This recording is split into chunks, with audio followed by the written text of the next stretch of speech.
इतिहास chapter number 3 में आज हम लोग कई दिनों से लगे पड़े हैं।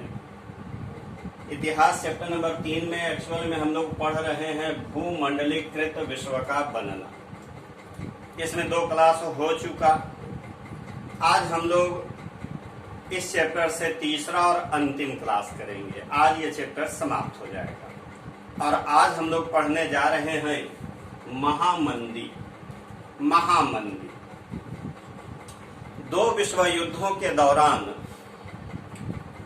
संपूर्ण विश्व को एक भयानक आर्थिक संकट से गुजरना पड़ा। इसे ही महामंदी कहा गया। यह महामंदी सन 1929 में प्रारंभ होकर के 1930 के मध्य तक चलता रहा। इस दौरान लगभग संपूर्ण विश्व में उत्पादन, व्यापार, आय, रोजगार आदि में भारी गिरावट, भारी कमी देखी गई। यही है महामंदी। अब सवाल यह पैदा होता है कि आखिर ऐसा महामंदी आई क्यों? क्या कारण थे इसके? तो इसका पहला कारण कृषि क्षेत्र में अत्यधिक उत्पादन होना था। कृषि क्षेत्र में भारी उत्पादन होना था, क्योंकि प्रथम विश्व युद्ध के बाद कृषि क्षेत्र में भारी उत्पादन होने लगा, जिस कारण खाद्य पदार्थों का मूल्य बहुत ही गिर गया। किसानों की आर्थिक दशा खराब होने लगी। हजारों किसान बेघर बार होने लगे। तो कृषि क्षेत्र में जरूरत से ज्यादा, बहुत ज्यादा उत्पादन हो जाना आर्थिक महामंदी का एक प्रमुख कारण था। दूसरा कारण था अमेरिकी कर्ज। प्रथम विश्व युद्ध के बाद अमेरिका ने यूरोपीय देशों को उनके निवेश संबंधी कार्यों को पूरा करने के लिए भारी कर्ज दे रखा था। यूरोपीय देश अपने निवेश संबंधी जरूरतों को पूरा करने के लिए अमेरिका से काफी कर्ज ले रखा था, लेकिन उसके बाद अमेरिका ने कर्ज देना बंद कर दिया, जिस कारण यूरोप की इकोनॉमी, यूरोप की अर्थव्यवस्था डगमगाने लगी, बैंक धाराशायी होने लगे, मुद्रा का पतन होने लगा, जिस कारण यह महामंदी आई और इसका प्रभाव सारी दुनिया में देखा गया। अगर हम प्रभावों की बात करें तो इस महामंदी का बड़ा जबरदस्त प्रभाव अमेरिका पर पड़ा। अमेरिका ने घरेलू कर्ज देना बंद कर दिया। पहले से दिए हुए कर्जों की वसूली तेज कर दी, जिस कारण किसान अपनी उपज नहीं बेच सके। व्यवसाय ठप होने लगे, बेरोजगारी बढ़ने लगी। कर्ज न चुका पाने के कारण अमेरिकी सरकार ने लोगों के मकान, कार कुर्क करने लगी। बैंक दिवालिया होकर के बंद होने लगे। बेरोजगारी चरम सीमा पर पहुंचने लगी अमेरिका में। हालांकि अमेरिका आयात शुल्क को दुगना करके इस महामंदी से उबरने का प्रयास तो किया, लेकिन इससे विश्व अर्थव्यवस्था चौपट होने लगी, अंतर्राष्ट्रीय व्यापार प्रभावित होने लगी। इसका प्रभाव, महामंदी का प्रभाव भारत पर भी पड़ा। उन दिनों भारत ब्रिटेन का उपनिवेश था। भारत अपने कृषि उत्पादों जैसे गेहूं, जूट आदि का बड़े पैमाने पर यूरोपीय देशों को निर्यात करता था और उनके उत्पादित माल आयात करता था। लेकिन महामंदी के दौरान भारत के आयात और निर्यात में भारी गिरावट देखी गई।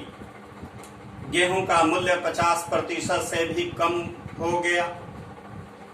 जूट के मूल्य में तो 60% से भी अधिक की गिरावट आ गई। इससे काश्तकार परेशान होने लगे। किसानों की दशा खराब से खराब होने लगी। ऐसी स्थिति में भारत सोना जैसे बेशकीमती धातु का निर्यात करके अपनी अर्थव्यवस्था को सुधारने का प्रयास किया, लेकिन भारत की अर्थव्यवस्था तो नहीं सुधरी। हाँ, विश्व अर्थव्यवस्था को मजबूती अवश्य मिली सोने का निर्यात करने से। तो इतनी बड़ी महामंदी आई भारत पे, पूरी दुनिया में सारी दुनिया के देश प्रभावित हुए, एक बहुत बड़ा आर्थिक संकट था। जब भी कोई संकट आता है तो उसे सबक सीखा जाता है, गलतियों को सुधारने का एक अवसर मिलता है।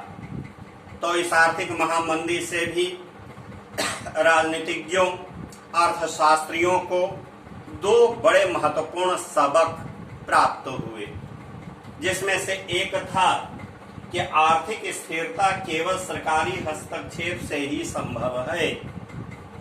आर्थिक स्थिरता जरूरी है। अगर आर्थिक स्थिरता होगी तो लोगों की आय स्थिर और नियमित रहेगी, स्थायी रहेगी, उच्च आय लोग प्राप्त करेंगे। और जब आय उच्च होगी तो उपभोग भी बड़े पैमाने पर करेंगे, और जब उपभोग होगा तो फिर उत्पादन भी बड़े पैमाने पर हो सकेगा। इसलिए आर्थिक स्थिरता लाना बहुत जरूरी है। ये लोगों ने अनुभव किया, और यह भी अनुभव किया कि आर्थिक स्थिरता केवल सरकारी हस्तक्षेप के माध्यम से ही आ सकती है। यह बहुत बड़ा सबक था। दूसरा सबक अंतर्राष्ट्रीय व्यापार, अंतर्राष्ट्रीय आर्थिक संबंधों को लेकर के था, जिसमें लोगों ने अनुभव किया कि अंतर्राष्ट्रीय क्षेत्र में वस्तु, पूंजी और श्रम के प्रवाह पर सरकार का नियंत्रण आवश्यक है। तभी पूर्ण रोजगार और आर्थिक स्थिरता कायम रह सकती है। यानी कि सरकारी हस्तक्षेप आर्थिक क्षेत्र में बहुत जरूरी है। इसे सरकारी नियंत्रण से मुक्त नहीं रखा जा सकता है, तभी ऐसी महामंदी से भविष्य में छुटकारा मिल सकता है। तो ये दो सबक तो प्राप्त हुए, तो उस दिशा में ठोस कदम भी उठाए गए। सन 1944 में अमेरिका के हैम्पशर के ब्रेटन वुड्स नामक स्थान पर औद्योगिक देशों का एक सम्मेलन हुआ, जिसे ब्रेटन वुड्स सम्मेलन कहा जाता है। इसी सम्मेलन में ब्रेटन वुड्स संस्थान की स्थापना की गई। इस सम्मेलन में सभी औद्योगिक देशों ने भाग लिया, और सबने यह महसूस किया कि अंतर्राष्ट्रीय व्यापार के क्षेत्र में लाभ और हानि, व्यापार में लाभ और हानि व्यापार का अटूट अंग है। तो व्यापार और लाभ और घाटे, लाभ और हानि की स्थिति से बचने के लिए, निपटने के लिए एक अंतर्राष्ट्रीय मुद्रा कोष की स्थापना की गई। साथ ही विश्व युद्ध के बाद पुनर्निर्माण संबंधी जरूरतों को पूरा करने के लिए विश्व बैंक की स्थापना पर बल दिया गया। तो स्पष्ट है कि अंतर्राष्ट्रीय मुद्रा कोष और विश्व बैंक की स्थापना ब्रेटन वुड्स सम्मेलन के दौरान किया गया। यही कारण है कि अंतर्राष्ट्रीय मुद्रा कोष और विश्व बैंक को ब्रेटन वुड्स की जुड़वां संतानें कहती है। तो ये सबक मिले और ये ठोस कदम उठाए गए। इससे निश्चित है कि औद्योगिक देशों को कुछ राहत तो जरूर मिला, विकसित देशों को कुछ राहत तो जरूर मिला, लेकिन इस व्यवस्था से विकासशील देशों को कोई फायदा नहीं हुआ। विकासशील देश वे देश थे जो सदियों की गुलामी के बाद, द्वितीय विश्व युद्ध के बाद स्वतंत्र हुए थे। वो आर्थिक समस्याओं से जूझ रहे थे। उनके सामने सबसे बड़ी समस्या आर्थिक पुनर्निर्माण करने की। यही कारण है कि विकासशील देश G77 के रूप में संगठित हो गए और एक नई अंतर्राष्ट्रीय आर्थिक प्रणाली एक नई अंतर्राष्ट्रीय आर्थिक प्रणाली यानी कि न्यू इंटरनेशनल इकोनॉमिक ऑर्डर यानी कि नियो की मांग की। उन्होंने मांग की कि उनके संसाधनों पर उनका उचित स्वामित्व प्राप्त हो, उनके कच्चे मूल्य का उन्हें उचित मूल्य प्राप्त हो, यूरोपीय देशों के बाजार में उन्हें भी अपने उत्पादों को बेचने की तमाम सुविधाएं मिले ताकि इन विकासशील देशों का भी समुचित विकास हो सके।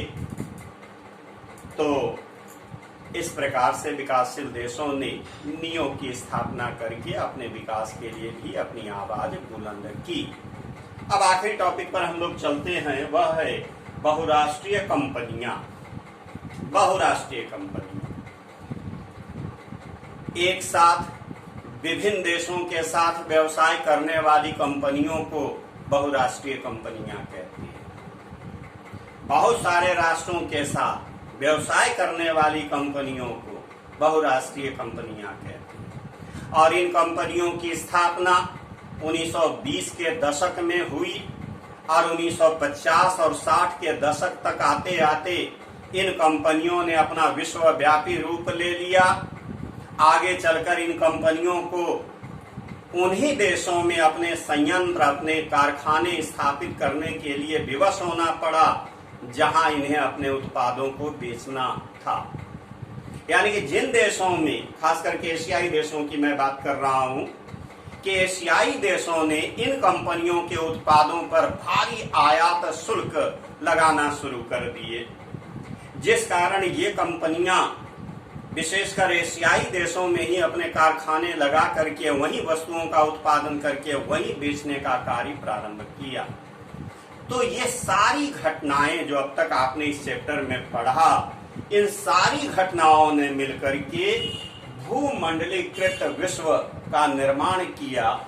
यह वही विश्व है जहां आज हम सभी लोग जीवन यापन कर रहे हैं। चैप्टर तो समाप्त होता है, लेकिन वर्तमान में एक कोरोना भी विश्वकृत विश्व को, भूमंडलीकृत विश्व को बनाने में बहुत बड़ी भूमिका निभाता। आज यह कोरोना भी सारी दुनिया में फैल चुका है, सारी दुनिया के लोग पीड़ित हैं, 5 लाख से ऊपर लोगों की मृत्यु हो गई है। यह भी क्या है? यह कोरोना है क्या? यह भी वैश्वीकरण का एक उदाहरण है। तो यहाँ पर यह चैप्टर समाप्त होता है। अब अगले क्लास में अगला चैप्टर। आज के लिए